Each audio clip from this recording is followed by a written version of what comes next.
কোরবানির ঈদকে কেন্দ্র করে অস্থির কুমিল্লার মশলার বাজার। যে যার ইচ্ছে মতো ক্রেতাদের পকেট কাটছেন। 1 কেজি এলাচ খুচরা বাজারে বিক্রি হচ্ছে 5,000 টাকা পর্যন্ত। ঈদের আগে নিত্যপণ্যের এমন ঊর্ধ্বগতিতে নাভিশ্বাস ক্রেতাদের। দেখভালের দায়িত্ব যাদের, বাজার মনিটরিংয়ে আরও কঠোর হবেন তারা, প্রত্যাশা সাধারণ মানুষের। সিলন ফ্যামিলি ব্লেন্ডের কড়ালিকার আর সতেজ স্বাদের পারফেক্ট ব্লেন্ডে স্বপ্নেরা মিলুক টানা।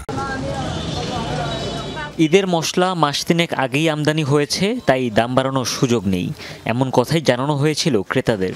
কিন্তু বাস্তবতা বলছে কুমিল্লার প্রতিটি দোকানেই অনেক মশলা বিক্রি হচ্ছে প্রায় দ্বিগুণ দামে।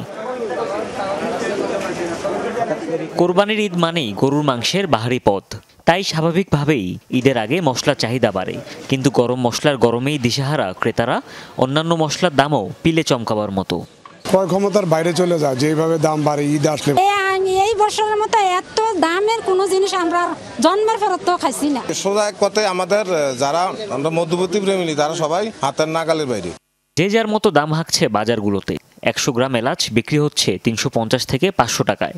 অর্থাৎ 1 কেজি এলাচ কিনতে একজন ক্রেতার গুনতে হতে পারে 5,000 টাকা পর্যন্ত। সপ্তাহ খানেকের ব্যবধানে 1000 টাকা বেড়ে লংও কেজিতে বিক্রি হচ্ছে 2,500 টাকা পর্যন্ত। কেজি প্রতি 1,1200 টাকার নিচে দারচিনিও কথা বলছে না। গোলমরিচ, জিরা আর আদার দামও ঊর্ধ্বমুখী।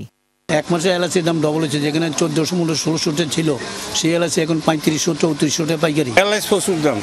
এলাচ 100 গ্রাম 400 টাকা নেওয়া লাগে, ভালো এলাচ ছিল 500 টাকাও করে। এটা স্বাভাবিক, কুরবানি ঈদে পেঁয়াজ রসুন আদা একটু বৃদ্ধি থাকে, এগুলা নিয়ে টেনশন করার কিছু নেই। যদিও এসব পণ্যের পর্যাপ্ত মজুদ রয়েছে বলে জানাচ্ছে পাইকারি ব্যবসায়ীরা। দাবি আগের দামেই বিক্রি করছেন মশলা। ধরেন 730-40 এরকম প্রাইস চলতেছে, যেটা আগের প্রাইস ছিল আজকে মাসখানেক ধরে ঠিক সেম প্রাইসে চলতেছে। চাহিদার থেকে প্রচুর পরিমাণ মশলা আছে, দাম বাড়বে না। এখন এলাচি আগে কম ছিল, শুধু এলাচির দামটাই বেশি। ঈদের আগে মশলার বাজার স্থিতিশীল রাখতে নিয়মিত অভিযান চালানো হচ্ছে, এমনটাই দাবি ভোক্তা অধিদপ্তরের। ঈদুল আজহাকে সামনে রেখে আমাদের কর্মকাণ্ড দারুণভাবে আমরা বেগবান করেছি। আমরা ইতোমধ্যে চলতি মাসে আজকে দিন পর্যন্ত আমরা ইতোমধ্যে 18টি অভিযান আমরা পরিচালনা করেছি, যেখানে 49টি প্রতিষ্ঠানকে ইতোমধ্যে 10,03,000 টাকা জরিমানা করা হয়েছে এই মাসে। মশলার বাজার নিয়ন্ত্রণে রাখতে বাজার মনিটরিং আরও জোরদারের তাগিদ সাধারণ মানুষের। হুমায়ুন রশিদ, যমুনা নিউজ।